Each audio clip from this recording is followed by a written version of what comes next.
Welcome to the Strong, Single and Human podcast, a real look at single parenting, how to navigate the ups and downs of life with kids on your own while keeping sane.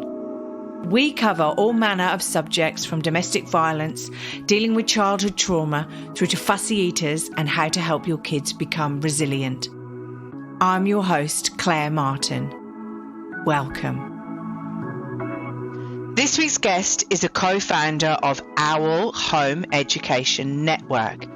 Owl is an innovative, easy for me to say, platform similar to other service provider platforms such as Angie's List, Upwork and Fiverr, yet unique in its mission to revolutionize the educational opportunities for children and educational professionals on a global scale.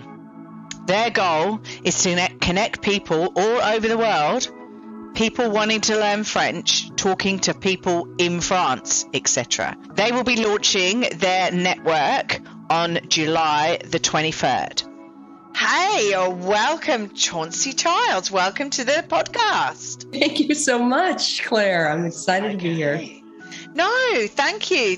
Wow, I'm excited to talk to you about this new educational network that you're putting out there, because to be able to be learning a language or learning something and then speak to people either in that country that you're, for one of an example's sake, so to be speaking to people in the country that you're learning the language for, it would be awesome. But then to speak to people who already are teaching like physics or whatever, it's going to be awesome. It's going to be great. So look, tell me a little bit about how you got to who you are and how you got to starting up this network. Yeah. Oh, that's a long story. Way back in 1997, I had 5 children at the time. My older 3 kids were in the public school here in the States and really struggling. They were having different issues. And I mean, I had a daughter going into 5th grade in the fall of that year. She still wasn't reading. I mean, she could sound out words, but she couldn't tell you what she'd read. And I was just spending hours a night with the homework packets and working with her, trying different programs and the other kids too. And, not fighting with teachers, but just doing a lot of that. I mean, I have stories. We won't go into all the stories, but, in the spring of that year, I was sitting on a school site council in the little Northern California town that we lived in. And they introduced a curriculum for the 8th grade that they were going to be starting for social studies. And it was wow, all the bad things the white people had done to the indigenous tribes there in the tribe there. And I wasn't opposed to that. I'm not afraid to talk about those stories. I think it is important part of our history. The part that I objected to was my son and all the other white kids in the class writing apology letters to the Native kids in the class.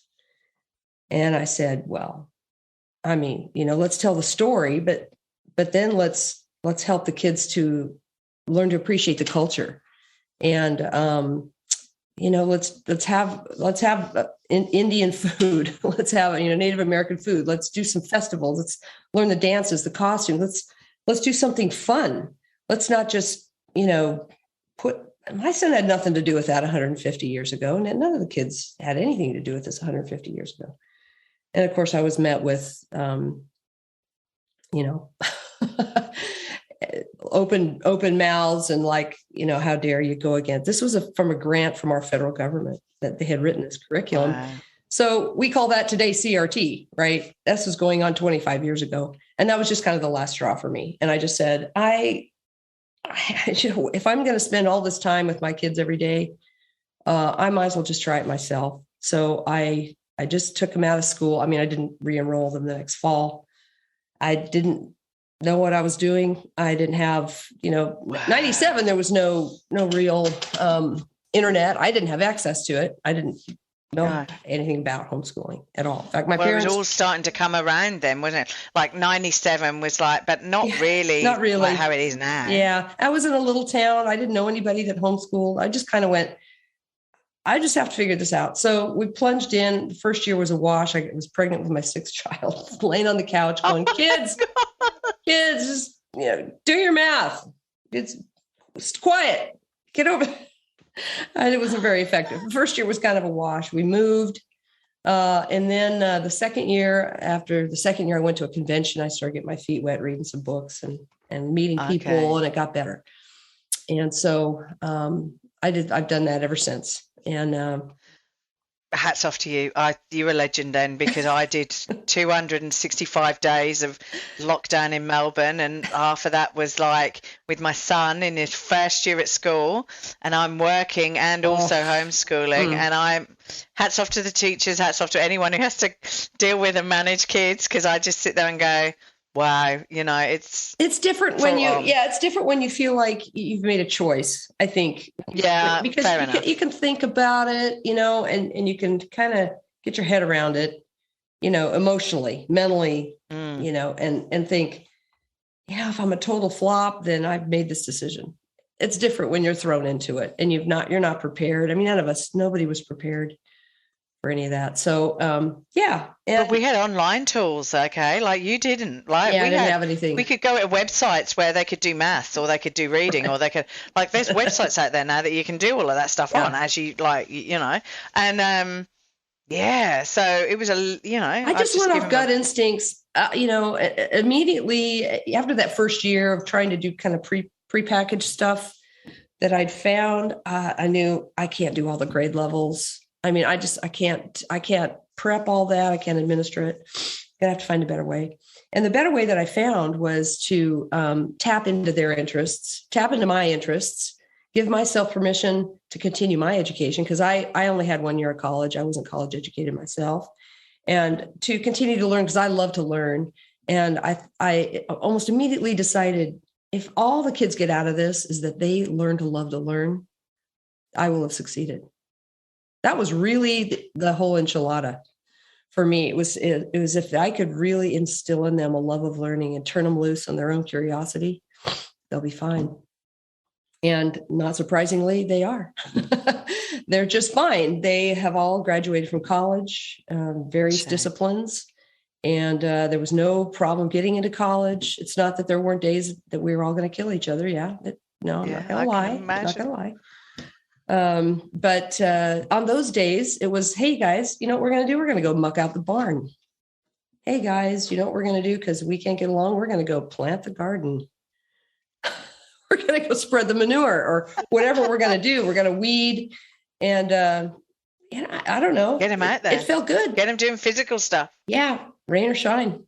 So or we went to the pool, or we went to the science museum, or we got out of there. If it was a bad day, we just didn't push it. Because you can do that, can't you? Because of homeschooling, you can go and do that. Whereas when they're stuck at school, that must be a nightmare. There are advantages to homeschooling, where you can go to the science museum. You can go out in nature, and if you're learning about a particular animal or whatever, you can go and see that animal. You haven't got to just be stuck watching videos and all of that stuff, which unfortunately in lockdown was what we were doing, because we were locked down.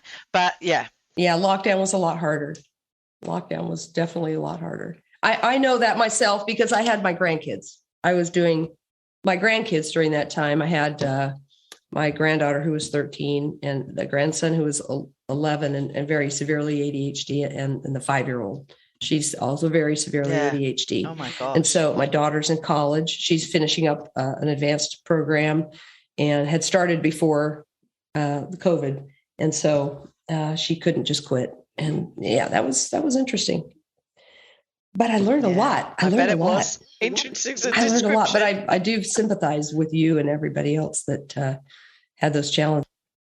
Yeah, no, that's so okay. So homeschooling, wow, hats off to you. And then how did you get from homeschooling your own kids? Because some people would go, okay, I'm homeschooling my kids. Cool, that's fine. I'm finished and done with that. To then getting to go, okay, well, let's do this OWL home educational network that you're setting up. Like, that's a whole jump. Right. So the truth is, I had such a ball, and I had so much fun with my kids. I mean, I could go into that. I mean, in high school, I had two boys that wrestled. They both got second at state. My daughter took first in her flute in state. My kids did the gamut of everything. And we just had a ball together. We just had a lot of fun. And when that ended, it was devastating. Wow. It was really devastating to me. Yeah. And I'd known it was going to end. And so I'd been searching for quite some time to, reinvent myself and have another life, and just want something, where I could feel like I was continue to progress and contribute to society. Because I'm just not the type of person that enjoys going out to lunch with the ladies and getting pedicures. It's just not my thing. I hear you. I get bored. It's just not my thing. And I hadn't had a career. Yeah. And I wasn't, I'd gone back to college actually a couple of times. And it was just like, God, this is just boring, and I couldn't think of anything. I mean, really, after you've spent years enjoying your own, just gaining knowledge about things you really love, and then you have to go sit in some stupid psychology class or math class or writing class or something. It's just like, I couldn't think of anything I wanted to do bad enough to put myself through that torture. So I searched for a long time to find another purpose in life, because my kid, I did it right. They're just independent, and we have a super close family, but they're doing their thing and they're doing what they should be doing. And I talk to them all the time, but they don't need me. I love them. They love me, but they don't need me. And so one morning I woke up and I was reading some stuff I was reading about teacher attrition, the teachers that are quitting by the bucketfuls right now. I can understand. And I thought, where are all these teachers going? What are they going to do? I mean, they can't stay in the system. They're just done. They're burnt out. Where are they going to go? And I thought, well, it's just such a shame, because there's a lot of people bringing their kids out of the system. It's a shame we can't find a connection point for them. And I could, give teachers an option. And really what I want to do with this Owl Home Network is really I'd really like to really expand it, not only as a connection point, and we're calling it kind of like the Angie's List or the Fiverr, right? Or the Upwork of education, and where you can connect with parents and students and coaches, can all connect with teachers and educators all over the world. It could happen like we were saying, it could be, learn French from a Frenchman. A teacher who just wants to make a difference in the world can teach English to a group of kids in Africa, or whatever your heart desires. Write your own curriculum. So I would really like to see it even be that a teacher who signs up with us someday could have health insurance. They could have a retirement plan, just like they do in the public system. So they have some security. That's a lot of the reason why teachers stay with it, because they sure don't get paid enough to teach. But they get those benefits, right? They get those benefits. So, but, teach whatever you want to teach from the beach in Hawaii. Wow. Why not? Why not? So, okay. So you were reading about teachers leaving, and you suddenly thought, well, why don't we do something to help the teachers? Because what are they leaving to go and do? Exactly. Okay. So then how did you come up with the idea of going online though? It just really, was really one of those, crack open the skull, information just poured into my head. Yeah. It's kind of like what it was. It was like, whoa. Like, I know nothing about any of this. This is not my thing. I website, what? And so I called a friend of mine, Shane Eastman, and he and I had met in an online business at mastermind. We were part of a mastermind where, you learn online business. And I called him. I said, Shane, I've got this idea. I don't know, am I crazy? Run by this. And he was like, oh my gosh, that's the best idea I've ever heard.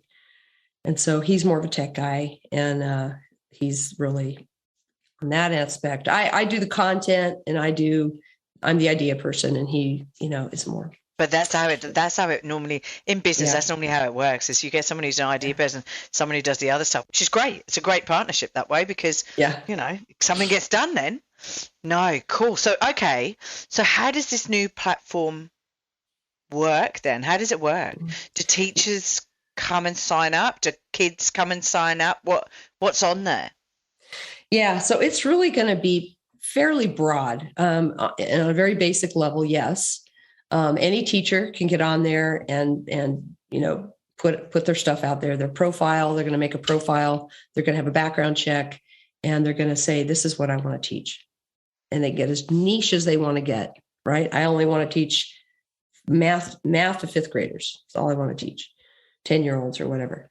Or they get as broad as they want. And it's not limited online, right? Because a lot of people need people in their homes. I mean, some people are looking for somebody to come teach. Like my daughter-in-law in Vegas, she's part of a group that's looking for a way to bring of all her friends. They have 60 kids together. I don't know how many families this is, but they have 60 kids that they've all talked about it. They want to start their own private school. So where do you find a teacher? Where do you find the curriculum? How do you figure out how to do that? The laws and all that stuff. So this is what we want to do. We want to give people those resources to do whatever they want to do, whether they want to do a little micro school where they get together every morning or 3 days a week, or you want to have a private tutor come in once a week and then work with your child online the other 4 days. Whatever the scenario is, whatever you need, we want to say this is the connection point for finding that for the family that wants to find other families who are homeschooling and just do activities together. For the I'm trying to think of all the different scenarios.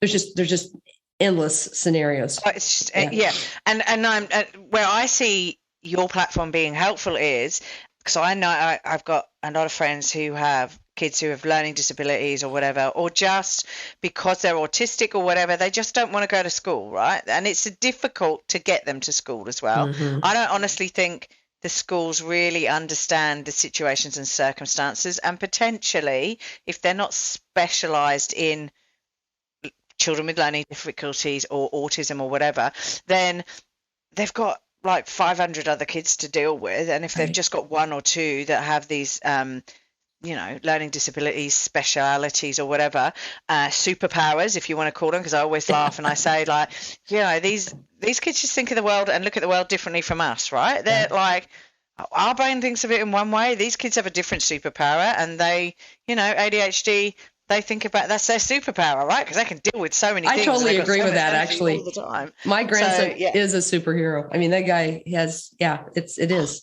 It truly is. Yeah. Yeah. And it's and although we say, and I hate calling them learning disabilities as well, right? Because it's just that they learn differently, learning differently-ness, right? Because I don't know how you'd say, because disability, it's just that they learn differently, right? So at the end of the day, like there are so many awesome business people out there who have got ADHD. Because they have the energy, they can focus on so many different things. Elon Musk is a savant. Elon Musk is a savant. There we go. People don't understand that about him, but he is not normal.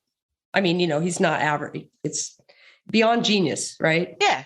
And so, you sit there and you go, well, is it a disability? Well, no, not really. Like, this dude is billions. Don't think of it that way. Hello.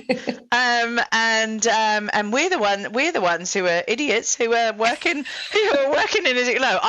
I'm an idiot who's working in a paid job, doing X, Y, and Z instead of like living my big life. And I'm the one without a learning disability. So I sit there and go, well, who's got the disability, But yeah, I can see the platform being really good for that, because people, if some of the people I've spoken to on this podcast have said, it's too hard work to take my kids into school. It's traumatizing for them. They feel alienated because they're not like other kids as such. And therefore, they just say, I'm homeschooling them. And so this would be perfect because, like you say, they can get together with other families that are in similar situations, and they can create a community in themselves. Yeah, this is the way of the future. You have a perfect storm going on, Claire, Yeah. right now, because you have so many kids being diagnosed with autism and ADHD Yeah. that can't do it in the school. You cannot special education that high of a population, period. Coupled with the fact that we're losing teachers and specialists, not just teachers, but bus drivers, cafeteria people, aides. You can't find a substitute. And so you have, I don't know what you have in Australia, but here in the US, we have laws about, special ed. You by law, your child has to have an individualized educational program, an IEP, and they have to be, you can't do it. It's not even a thing anymore. And so you just got the perfect storm going on, and it's not going to get any better. Yeah, I think we have a shortage of like 4,000 teachers, and I don't even know if it's in. And the reason I've read that somewhere that there's a shortage of 4,000 teachers. I don't know if it's in my state, Victoria, where I am in Melbourne, or whether that's nationally, or whether it's another state. I don't know. I haven't got the details. But 4,000 just stuck in my brain because I just went, wow. That's a lot. That's a big number. Big shortage. And I know that at the moment, I don't know if it's due to COVID or whatever, but I know at the moment at my son's school, they're shutting canteens and they're shutting facilities because they just don't have the teachers to be able to man the other things. So they've gone, right, well, canteen, we can't man that. So we don't have the resources. So resources, staff, etc. So we're not doing that. So the kids are just losing out. The largest teachers union in the country, the National Educators Association, NEA, took a poll a couple months ago of teachers and found out that 55% are thinking of leaving the profession. Wow. 55%. 55%. I have read articles that whole schools have simply resigned. Wow. Do they know the reasons why? Is this like because I've been exploring that. I think these guys should get like paid a lot more than they are, but well, there's no political will to really revamp the system because of the teachers unions. The teachers unions are not going to do anything innovative. It's just not in their best interests as an organization. And they contribute so much to teachers, to political campaigns and stuff, that there's no political will. So we're just in a mess. We're just in a mess. You're talking about the States there, but I don't know what the situation is here in like Australia, and I'm assuming it's similar because let's face it. Part of the reason there's a bunch of deadbeat parents that simply see the school system as their drop-off point. They don't want their kid to be disciplined. They don't want their kid to be, suspended from school or expelled. No matter what they do, they're going to fight that because they don't want to take care of them. And they're not involved in their child's education. This is just where we take our kids and we're done. Yeah, deal with it. Then you just have this ridiculous amount of data mining going on, where the teachers have to keep track of every aspect of a child's life so that they can give that information to the powers that be to, be able to control us and market to us and so forth. And then you just have these curriculums that are coming down that they have to teach. They got to teach to the test. There's no creativity. They're being scored on it. I honestly think, and I only send my son to school. I haven't really been involved in the school system, and my son's school is like, I have not a bad word to say about my son's school. They are awesome. They're trying to encourage and trying to do as best they can with what they've got. And we have great school community where we are and everything, but I do look at the curriculum and all of that stuff, and I do look at it and I go, okay, guys, this is great, but we're in the world of internet, and I know like the schools are using laptops and iPads and all of that stuff. And I suppose my son's only year 2, right? So he's only grade 1. So as they get up older and to the different grades, it's all good. But I look at it and I go, so what are we teaching them regarding saving money? What are we doing regarding business? Like, we go out into the work world, and he's not at high school, so it could all have changed, but it doesn't seem to be changing from my two stepdaughters and what they're dealing with, and I sort of go, are we getting them to set up and build businesses? Are we actually getting them to understand how to manage people? Are we actually, and I'm asking, are we actually? So if anyone out there listening to this, feedback to me, tell me, yeah, call me, email me, do whatever, and tell me what's going on. I'll get you on the podcast. But I am sitting there going, are we preparing our kids for the work world? Because the work world is a full-time, nasty, full-on, it can be great, but it can be full-on, scary place for them to be. Mm-hmm. And it's boring. Do you know what? I go, it's 9 to 5, right? It's not 9 till 3:30. It's 9 to 5, and sometimes longer than that. And I also go, it's boring, people. Like it's not that, I mean, it can be interesting. I find my day job is really interesting and I love it. But like when you're 20 something, it's going to be boring, right? It's not going to be fab. So, yeah, I mean, there are times where I've been bored out of my brain, sitting there going, why am I doing it? But the reason I'm doing this is to get a paycheck, right? But, and there have been a lot of lessons that I've had to learn in a work environment that haven't particularly been nice lessons, that I sit there and go, what did I learn at school that would have made this different? Prepared. What about? Yeah. And I think it's even worse nowadays with social media and stuff. I'm on my high horse now. Here we go.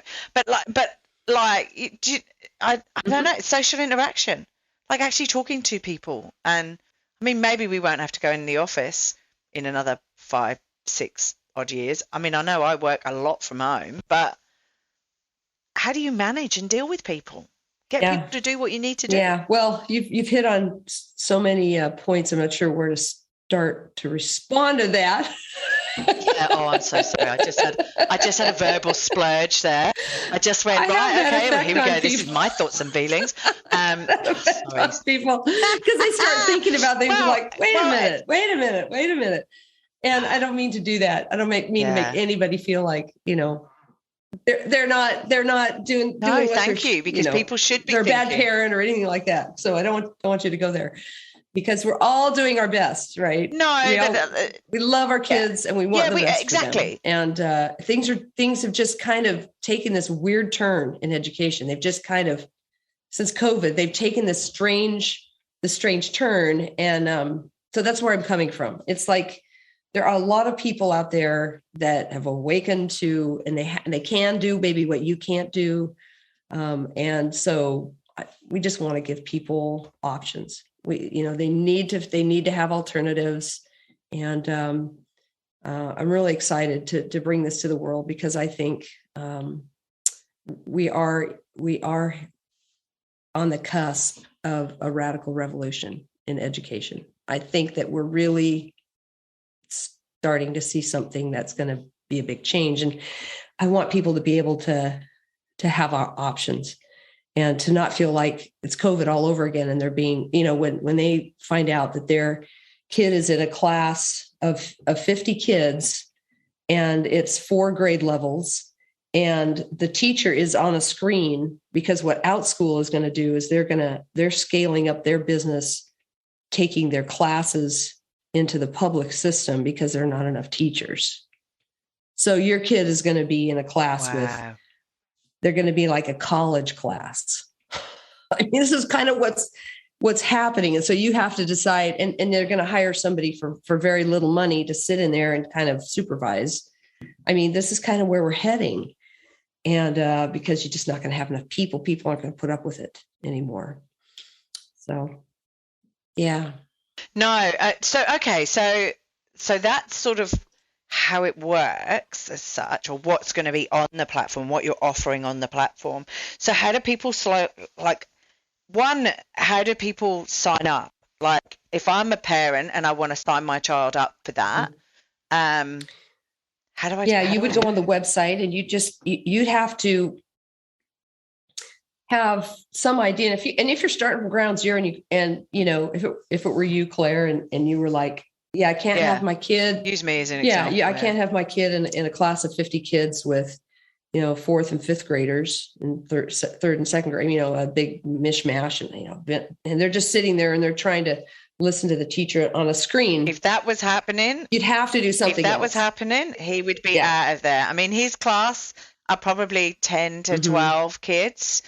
And so, all the same grade with a teacher and also a school aide. Right. So I'm very lucky with where my kid is at.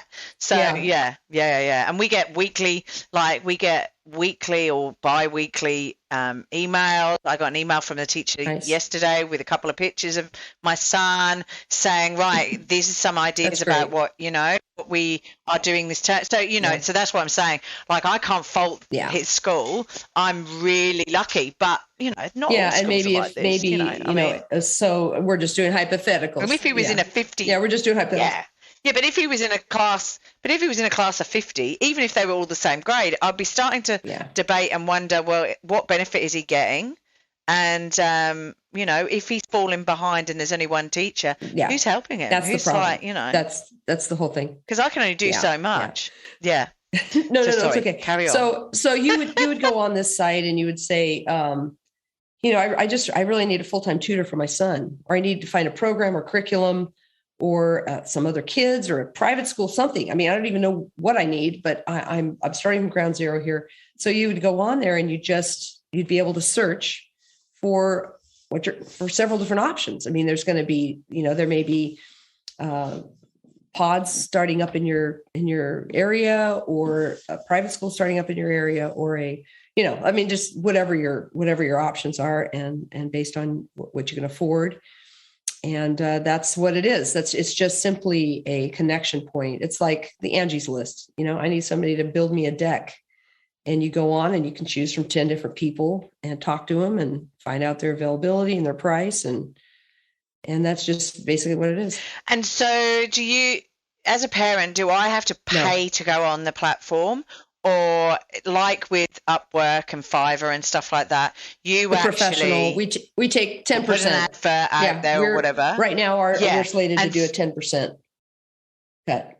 Yeah.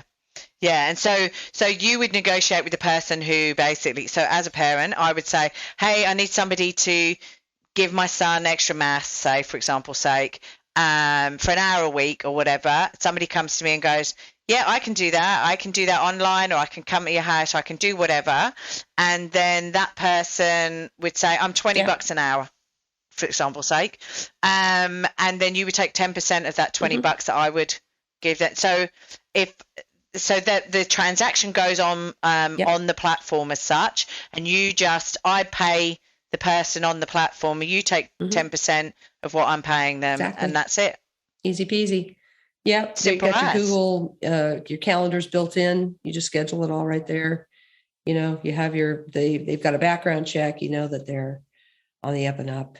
And Yeah. And so if you're a teacher wanting to go on this platform, right, then you would fill in all your details, all your expertise and everything.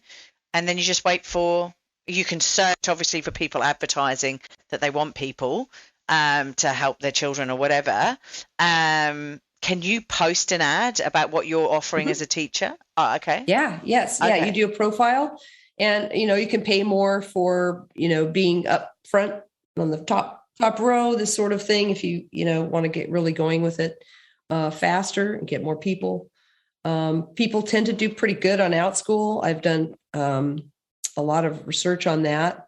And as we were kind of visiting before we started the podcast, this is going to be a platform open to all, right? Some other platforms you find don't allow any kind of religious instruction, and, nothing political. And a lot of them don't even like history the way some of us remember history being taught, and honoring our Constitution and different things like that. So that's all going to come back on our platform, and people don't have to be afraid of that. And we welcome everybody. If you don't want that, don't get it. And we would encourage, I would think, the teachers would love this sort of thing. They can write their own curriculum and they can present it to people. There's so many different ways to teach math. And if your kid doesn't, that's one of the beauties of homeschooling, is that, you can try different methods of teaching something, writing and reading and all these different sorts of things, and you find the way that your child learns. You can't do that in homes in the public school. You are locked in. Well, there are three different ways that we all, there's three different ways that we all learn, isn't there, really? There's kinesthetic, auditory, or visual, right? So at the end of the day, if you're a teacher who's visually teaching something, you're leaving out 2/3 of the class, basically, because you might have auditory learning. And I'm sure, and I know, for a fact, I know that Oscar School doesn't do this, but like I'm sure that teachers nowadays teach all different manners, you know, kinesthetically, auditory, and visually, because, you know, we know about that now. And therefore, if we were producing teachers who didn't teach in all of those different mediums, then, well, we'd be leaving out kids and kids would be leaving behind. But at least that way, if you do know your kid is visual, well, then that's how you teach them, isn't it? You don't have to do all the others. Right. And you have all that before you. You have all those options. Yeah. No. Wow. So, you're launching end of July. Can people sort of show an interest and sign up now? And you'll have the link, right? Did I send that to you? Okay, yeah, because they can go right now and sign up. In fact, you know, there's going to be good deals right up front. So what was the address again? So I haven't got it in front of me. It's www. Owl Home Education Network. Yep. That's right. Yeah. That's right.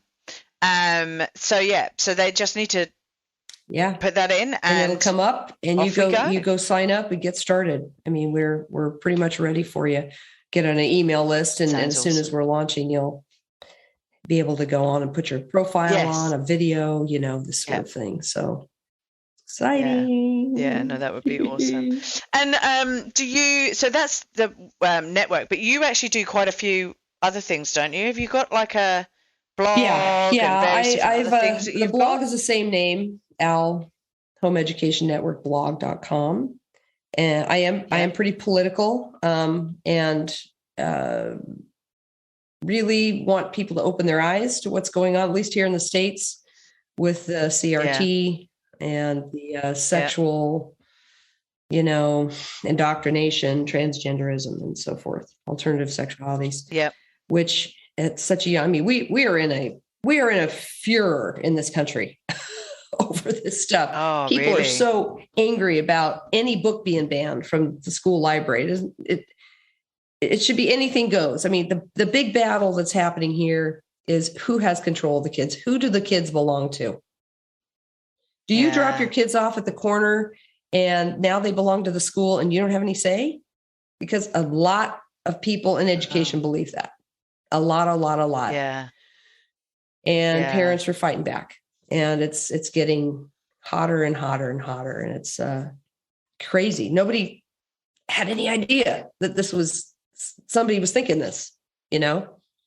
I think we're a little bit more, well, my impression anyway, and like I'm a foreigner in Australia, but like my impression here is people are a little bit more laid back as long as the kids are happy, and you know I don't think I don't feel as though in Australia, and I have only been here 15 years, but I don't feel as though us here ban books and ban things. I think we have more of an issue around racism and sexism and isms, right? But we don't do, I think it's more, it's not that we'll ban a book.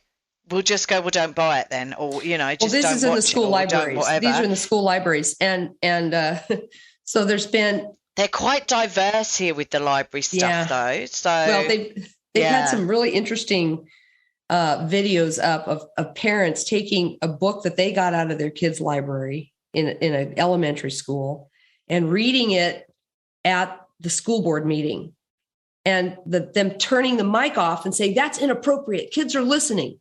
They're like, I got this book out of my kids' library at school. And you can't hear it. And you're trying to tell it. I mean, some of it's graphic, pedophilia, you know, real bad stuff. And they have these in the libraries at the schools. And it's been slipped in over the years because nobody's paying attention. Who's paying attention to what books are in the library of your kid's school? Well, no, that's right. But see, I was Anyway, fascinated. I was fascinated the other day because Oscar brought back a book with him that basically was about celebrating, like family celebrations is what it was called, family celebrations. And it was a book that he needed to read, right? And so we're reading through it, and it went through Christian celebrations. It went through Muslim celebrations. It went through Hindi celebrations. It went through Jewish celebrations. Very cool. And I was like, wow. And I mean, we've got Jewish friends over here. And so I was like, so, Uncle Yoni will tell you more, because he was asking more about like bar mitzvahs, right? And I'm going, well, like I was brought up as a Christian, right? So I'm agnostic now, but like I sit there and I go, well, Uncle Yoni, who's got the little baby who has looked after you and stuff, like he'll tell you more about bar mitzvahs, because I don't really know. And he can, like, if you want to learn more about what Jewish people do, he'll tell you. He's more than happy to tell you. That's exactly what our schools, if they're going to do cultural stuff, that's exactly what they should be doing. Yeah, exactly. Yeah, same with like he was brought up in a family daycare center that they were predominantly Indian, right? So like he knows about some of the Indian beliefs and various issues. I mean, I had no issues with it. I think it's great. I think it's awesome he was brought up with Chinese. He was brought up. There was Chinese children there. There were Greek children there. We're a big, massive global world with all these different cultures and religions in it. We should learn about it. Doesn't mean to say you need to follow that culture or religion, but learn about it, respect the people, and just get on with it. We're humans. Yeah. So the second, my last podcast was with a man named Brian Ruka. Oh, okay. And he just started up a podcast because he lives in Boston, and he's a policeman. He's out on disability right now. But his 10-year-old son brought home a book and an assignment that he had to do. And the book was on a boy who was his age, a 10-year-old, who was coming out as a transgender. And it was his story of it's a fictional story of a boy, what he went through talking to different people in his family. And at the end, they had a big party for him because he was so brave, and it was so wonderful that he was now becoming a girl. This is 10 years old. Yeah. Did his son understand about it? No, and he doesn't. And the guy says, we're practicing Catholics. Yeah. I don't agree with this. And so he called the school, talked to the principal. The principal said, well, he sent an email and he didn't get a response for a while. And then he finally got a response. And the principal said, well, I had to reach out to the equity department of the Boston School District before I could respond to you. And then he called him, and he said he was very nice. And he said, all he said to me was, I have to call the equity department. So Brian called the equity department. The equity department simply cut him off. He said it was a 2-minute conversation, just said, your religious beliefs have nothing to do with anything. Bye. So then he tried to get on the school board to voice his concerns. And he said it was a 3-hour ordeal, and they gave him 2 minutes at the end to say anything. And he says, you can't get anywhere with saying, I want my child exempted from this stuff. Yeah. They're too young. Yeah. This is not something I want to discuss in my family yet. Yeah. I think we need to and consider, you have no business talking about this with my son. Yeah. I think we need to consider age appropriate information. But yeah, no, I know. Yeah. This is the kind of thing that's really roiling in this state. So, yeah, we know I believe. And it's like, this is the thing though. I don't watch TV. I don't watch the news. I don't watch stuff like that with my son. Well, one, I don't want to get depressed. I mean, through COVID, that must have been horrendous. I mean, we didn't really know. And I also didn't want him to get anxious and panicky about COVID and we didn't watch TV. We didn't watch the news like that because why would we? It's depressing watching the news. Why would you do that? Why would you do that? Yeah. So, yeah. So, but it is. And so this is part of the reason why I've also come to doing what I'm doing is because I think it's important educating everyone around I think it's important educating everyone around like trans and and homosexuality and all of that stuff, but it has to be age appropriate. It's got to be like age appropriate, just because there are people out there living who are trans, right? So and they're just like you and I. They're human beings, just like everyone else. That's right. And there's no question. The real fight is about who gets to decide when children are exposed to it, and when how that's presented. Who gets to decide that in society? Is it the job of the school, or is it the job of the parents? The parent, I know.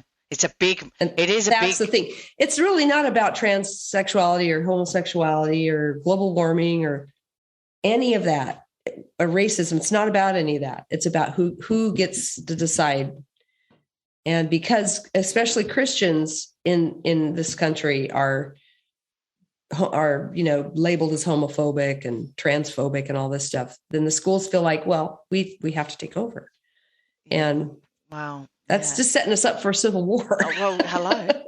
Wow. Yeah. I mean, you can't do that. They're our kids. So I know. Whatever. Wow. Whatever. I know.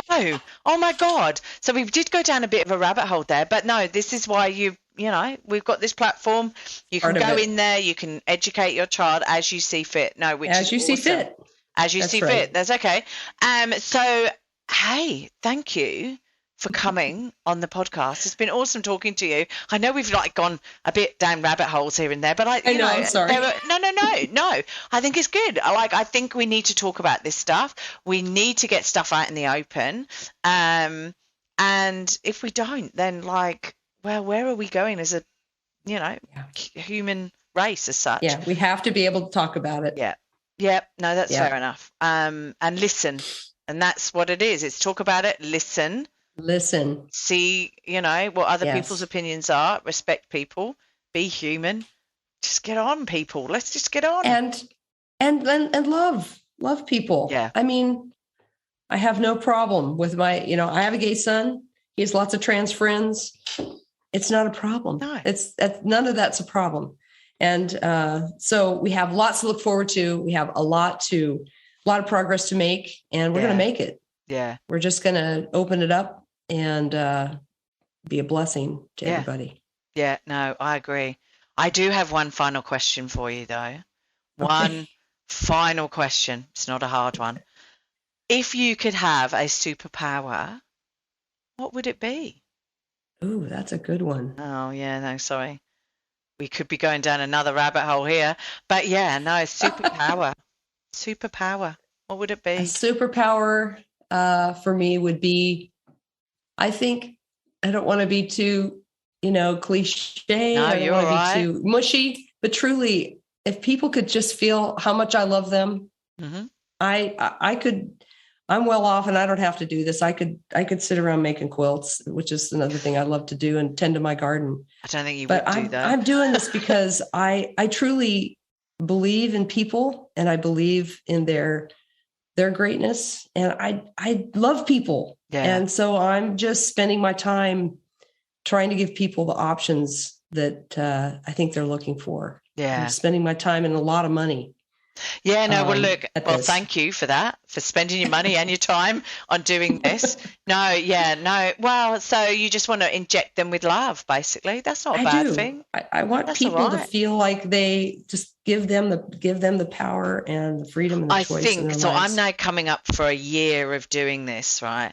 And maybe I should turn this round and say, what would be your evil power? Because I've asked this for a year now, and people who have listened to me regularly are probably going, oh, here we go. That's that final question she asks. Bloody superpower thing. Oh, here we go. And I need to maybe I need to turn it round. I'm going to have a good think in the next couple of weeks, because we're now getting to, I will be a year old. It's my anniversary on the 1st of June or thereabouts. So it's only a couple of weeks away. And so I promised I would change this last final question. I don't know if any psychologist out there can tell me why I'm asking this question and what insight it gives me, because I just find it fascinating. Some people say flying. Some people say they want to travel back in time and do all of that stuff. And You know, there's so many different ones. But yeah, I think I would honestly make people so they couldn't talk. Yeah, that's for do you a know? period Can I of have time. that power? Because like my son could talk the hind legs off a donkey. Just be quiet and listen. Yeah. To each other. Yeah. Just be quiet. I mean, it's not really very evil, I guess, but I know that would frustrate for a lot of people. Very happy. Me too. Just be quiet and listen to each other for a minute. Okay, just stop for a minute and try to tune in. Yeah. No, that's right. That's right. I have never thought about having an evil power. Yeah, I know. This is what I'm thinking. Well, this is the thing, right? So I'm thinking, you know what? I don't even know what my evil power would be. My super. I mean, you know, if I could eat anything and not get fat, that would be a lovely superpower. That would be. I think that's all. You and me both. That would be. Don't even go awesome. there. I'm still trying to get rid of the 20 kilos I put on in COVID. So, yeah, I've sort of given myself this year, but it doesn't seem to be working. I'm almost halfway through, and I'm like, that's 2 kilos gone, but I've still got another 18 to go. But yeah, it's all right. It's just a battle being old and trying to lose weight. Hey ho, and going through the menopause at the moment, so that's always good. Happy days. Yeah, exactly. So look, thank you so much for coming and speaking to us today. It's been a real pleasure. Thanks so much. I wish you all the luck with your network. Hopefully people listen to this will have a look at it, sign up for it, and we'll go from there. Thank you. Thank you, Claire. Yeah, you're amazing. Thank you for your time. So are you. See you later. Okay, bye-bye. Bye. Thanks for listening. If you've enjoyed this podcast and you would like to hear more, please hit subscribe wherever you like to hear podcasts. If you would like to support us further, share this episode with your friends and family. And finally, drop us a review on iTunes, as I'd love to hear your thoughts, comments, and ideas. It all helps me to understand and produce awesome content you want to hear just like this. If you want to check out our past episodes, write to us, appear on the podcast, or for links, resources, and show notes, go to our website, www.strongsingleandhuman.com. We are also on all the usual social media platforms, Insta, Facey, and Twitter. I hope you have a wonderful week, and I hope to see you back here again soon. Be kind to yourself, and remember, no one is perfect. We're all just putting one foot in front of the other and doing our best. I'm Claire Martin, and you've been listening to the Strong, Single, and Human podcast.